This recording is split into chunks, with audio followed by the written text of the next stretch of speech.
자, 지금 상태에서 인플레이션이 제 상태로 해결이 될지 저는 거기 제 상태로 해결이 안 될 거라고 생각을 하거든요. 여기 프랭클린 루즈벨트인데 이 사람이 뉴딜로 대공황에서 미국을 구했다. 이걸로 유명하잖아요. 뉴딜이 대공황을 심화시켰습니다. 장기적으로 문제를. 그래서 루즈벨트가 유명해진 건 뉴딜이 아니라 2차 세계대전이 끝나자마자 교육개혁하고 팍스 아메리카나를 만든 사람이 이 사람입니다. 그래서 존경하는 거예요. 그 전임인 하버트 후보가 대공황을 막아보려고 했었거든요. 해결이 안 났어요. 인류가 처음 겪는 미중유의 문제고 누가 해결할 수 있는 방안이 없었어요. 그래서 이거 어떻게 해결해야 되지? 전부 멘탈이 나가 있었다고요. 모두 좌절하고 포기하고 있을 때 뭐라도 해보자면서 한 게 뉴딜입니다. 멘붕을 케어했어요. 할 수 있다는. 사람들 멘탈부터 치유를 했어요.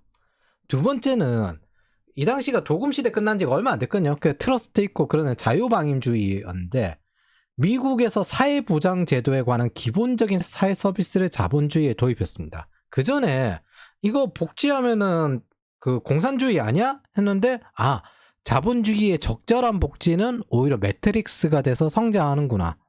그래서 일기 동안은 제법 뭐 나름 효과를 발휘합니다. 물론 이제 그 공화당 이제 대법관들에게 반대를 당하긴 했지만. 그래서 보수주의자들이 말하는 것처럼 완전히 비난할 만한 상황이 아닙니다.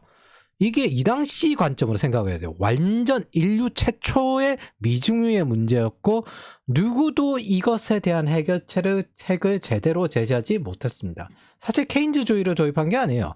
케인즈주의자들은 국가부채 아껴 썼다고 오히려 비판했습니다.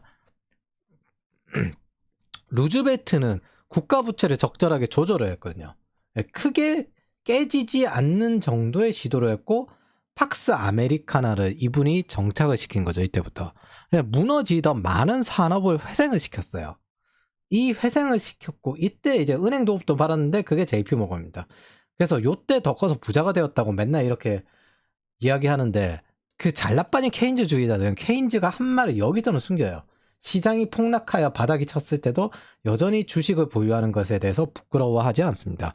이게 워렌 버핏이 매번 하는 투자 방식이랑 똑같잖아요. 시장이 이제 붕괴할 때 거기에서 이제 투자를 하고 그게 오히려 선한 투자다라고 말하는. 케인즈도 똑같이 했었고.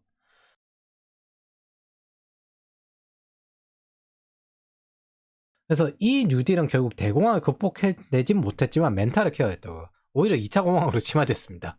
뭘 해도 실업률을 줄이지 못하는 한계가 있는데 이게 2차 세계대전 도중인 건 보수주의자들이 말을 안 해요.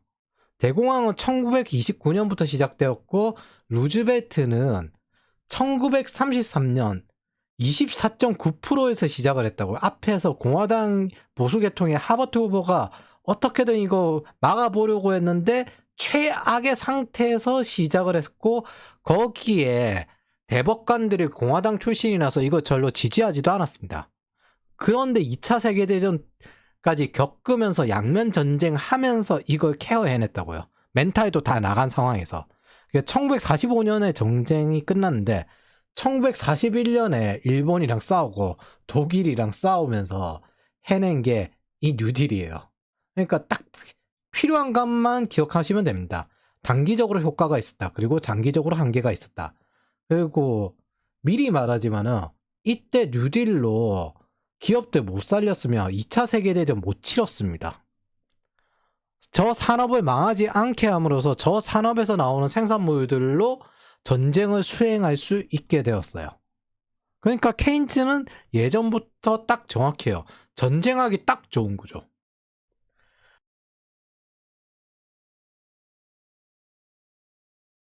그래서 굳이 따지자면 지금 한국의 조선업 살리는 것 같습니다.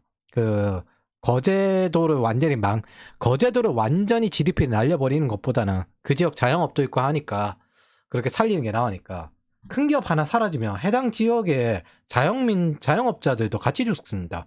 울산이나 아니면 삼성이 평택에 들어가니까 거기에 출산율도 올라가고 잘 나가잖아요. 똑같아요. 근데 중소기업만 있는 곳은 날이 갈수록 죽을 수밖에 없어요. 연봉도 낮지만은 날이 갈수록 그 미래도 없으니까. 그냥 보수 진보할 거 없이 정상적이면 침체 초반에 케인즈를 씁니다. 예, 쇼크를 막자는 거예요. 쇼크를.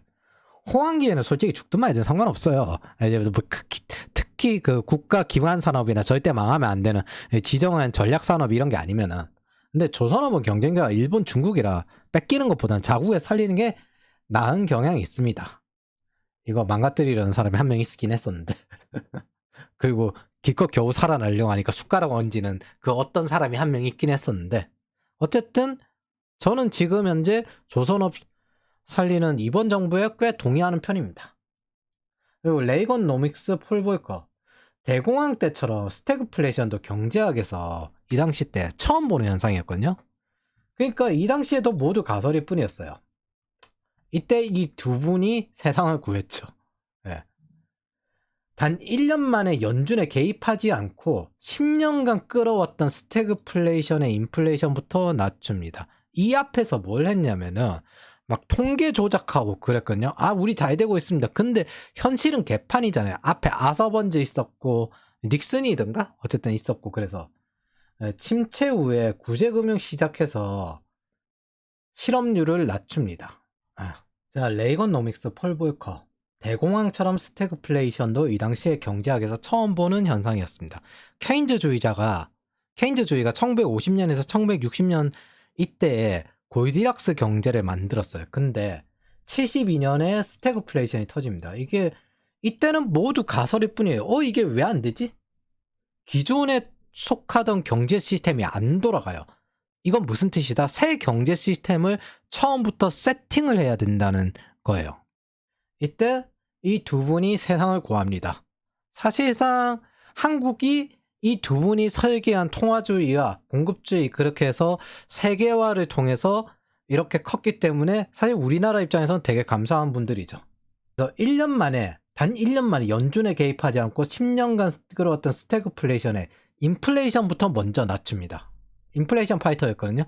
이분이 생명을 위협당하면서 침체 후에 이제 구제금융을 시작해서 실업률을 낮춥니다.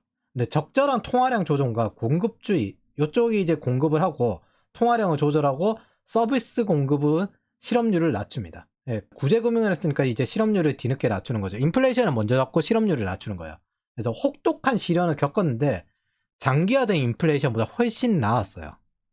구매력 안 떨어졌고 실업수당이 이때는 지급되었거든요. 그래서 위에서 실업수당이 날이 갈수록 준다고 하는데 실업수당 한 번도 준 적이 없어요. 실업수당 계속 늘어나요. 그래서 세계화를 통해서 장기 성장의 기틀도 맞이합니다. 그래서 지난 40년간 한국, 중국, 대만, 싱가포르, 홍콩, 동아시아는 이 바탕으로 성장을 한 거예요. 근데 여러분들이 이제 보시면은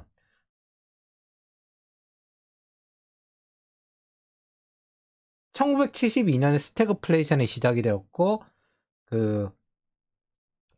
레이건노믹스가 요때 시작을 했거든요. 1982년.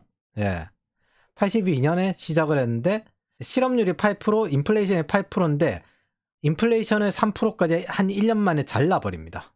폴볼커가. 근데 생각을 해봐요. 실업률이 급증을 해요. GDP가 마이너스 찍고 급증을 하는데 실업률 10% 찍는 거를 그냥 냅둡니다. 개입을 안 해요. 그때가 이때 급속도로 올리는 거. 그런데 개입을 안 했어요. 연준을 독립시켜야 될 필요가 있다. 그리고 그걸 실제 했습니다. 근데 생각을 해보세요. 실업률이 이렇게 오르고 금리를 이렇게 올리면은 당연히 인기가 떨어지겠죠. 근데 대통령이 개입을 안 해. 이거는 인기에 영합한 그런 정책이 아니었다고요. 결국에 이 통화주의의 방법으로 소련을 무너뜨립니다. 소련은 원유 팔아서 동독이랑 폴란드 포함해서 동구권을 보살폈는데 이게 자금이 빠져나가는 거예요. 이렇게 통화가 올라가니까. 그래서 소련은 못하겠다 하고 각자 살아라. 개혁 개방을 통해서 각자 도생해라. 그래서 소련 체제가 붕괴됩니다. 그리고 베를린 장벽도 붕괴된 거고요. 우리가 알아야 될 건 프랭클린 루즈벨트가 좌파냐 아니면 레이건노믹스가 우파냐 이런 게 아닙니다.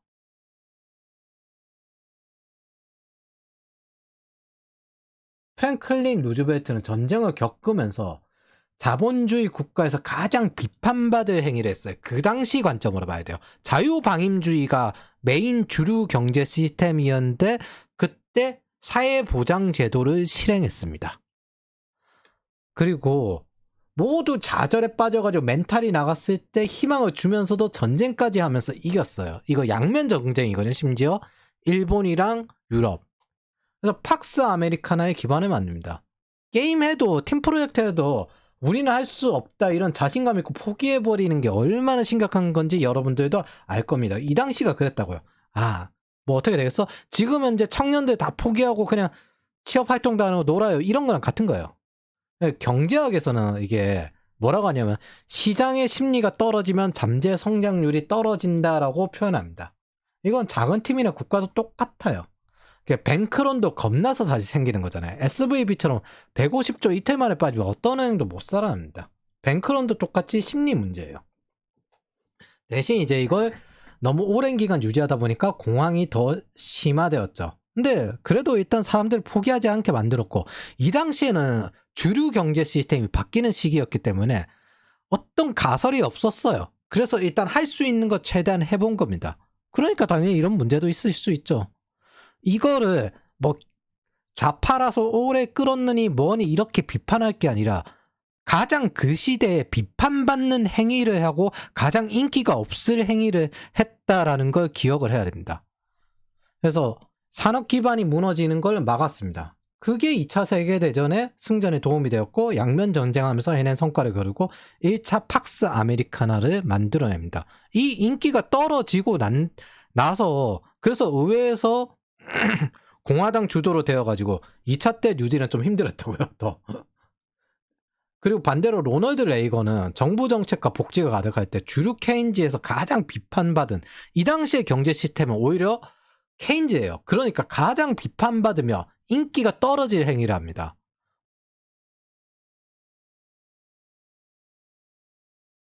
폴 볼커나 살해 협박 받으면서 미친 듯이 금리 상승시키는데 영웅이 2명이에요. 거기에 측근이 연준에 개입하자고 했지만은 안 해요. 10% 실업률 찍어는 내는데도 연준을 독립적으로 둬야 된다. 이렇게 했습니다. 그 이전에는 인기 때문에 통계를 조작하고 아서번즈는 그 통계 조작하는 데에 그냥 협조를 했다고요. 그냥 냉전을 거기까지 종식을 시켰습니다. 소련을 총 한 발 안 쏴고 무너뜨렸어요. 그리고 2차 팍스 아메리카나를 만들어내고 세계화를 시키죠. 한국도 중국도 대만도 홍콩도 그 덕에 켰습니다. 물론 그 대신 세계화의 대가로 중산층이 붕괴했고 빈부격차가 커졌습니다. 둘 다 시스템이 바뀌는 시기, 이전 경제 시스템이 동작하지 않는 시기에 새로운 문제, 듣도 보도 못한 문제가 생겨가지고 그걸 어떻게든 해결하려고 했고 결국에 호황의 기반까지 만들어냈습니다. 그 프랭클린 루즈벨트가 없었으면 1950년대에서 60년대 경제 골디락스 경제가 없었을 테고, 이 로널드 레이건 같은 경우도 사실 이렇게 하고 난 다음에 제대로 미국이 베이스를 잡게 된 것도 2000년대 되어서야 그때부터 무난하게 크기 시작을 했거든요.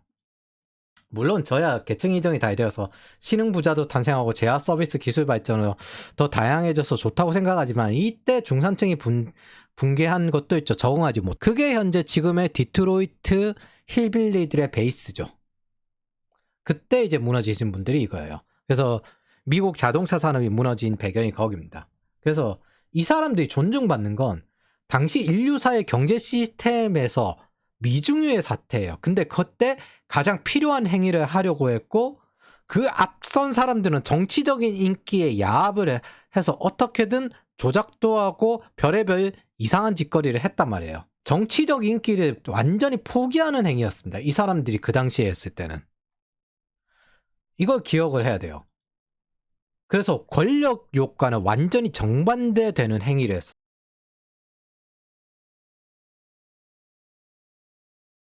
정치적 인기를 스스로 깎아먹는 거의 정치적 자살에 가까웠습니다. 아무도 해결책을 내세우지 못하고 주류 경제 시스템이 싸그리 안 맞았을 때 그걸 바꿔가지고 호황의 기반을 만들어낸 사람입니다. 그래서 가장 인기가 없고 반대가 심한 정책을 했습니다. 근데 권력욕을 가지고 움직이려고 했으면 이게 안 통했죠. 앞선 대통령들은 그렇게 해서 저 대공황과 스태그플레이션을 심화를 시켰다고요. 저 사람들은 해결사들이었어요. 지금 진보좌파, 뉴케인즈주의, 스웨덴 경제학자, 환경 경제학자, 이 정치인들, 이 사람들은 저 프랭클린 루즈벨트와 레이건과 그 다음에 폴 볼커만큼 영웅 대우를 할 만하냐고요. 권력욕을 포기하고 꼭 필요한 행위를 하려고 했던 경제 시스템, 주류 경제 시스템에 반대 행위를 해서 위기에서 구했던 건데, 그것도 최악의 순간에 들어가서 구했어요. 저 둘 다. 근데 권력욕으로 경제 시스템을 부수는 사람들이랑 같은 대우를 할 만합니까, 지금? 정치적 인기를 포기해서라도 경제적 시스템을 개선하는 영웅이 아니란 겁니다. 사실 개선하는 게 아니라 완전히 새로 만들었죠. 그래서 이걸 판단해야 된다. 매번 진보는 뉴딜 들고 오는데 인기 얻기 위한 정치 속셈입니다. 완전히 달라요. 그래서 인플레이션 납니다. 그리고 지금 났죠. 매번 보수는 자유방임 들고 오는데 어차피 경기 침체기에는 심장 마사지 이거 안 하면 안 됩니다. 산업을 망하지 않게 살려놔야 돼요. 그리고 취약계층에 대한 지원이 들어가야 됩니다. 그래서 어느 정권이든 중앙은행을 정치로 압박하는 게 일반적이에요. 저 사람들 같이 권력 포기하고 가장 인기 없는 정책하면서 어떻게든 필요한 거 하려고 하는 사람들 굉장히 드뭅니다. 우리가 알아야 되는 건 좌파냐 우파냐가 아니라 그 시대의 눈을 봐야 돼요. 왜 프랭클린 루즈벨트는 그때 뉴딜을 했고 그러면서 어떤 상황에서 저걸 해냈는지, 그리고 로널드 레이건은 어떤 상황에서 그걸 해냈는지, 그것들이 그리고 세상에 어떤 영향을 미쳤는지 그걸 알아야 됩니다. 그게 제대로 된 경제사를 공부하는 방식이에요. 그 시대의 눈으로 봐야 됩니다.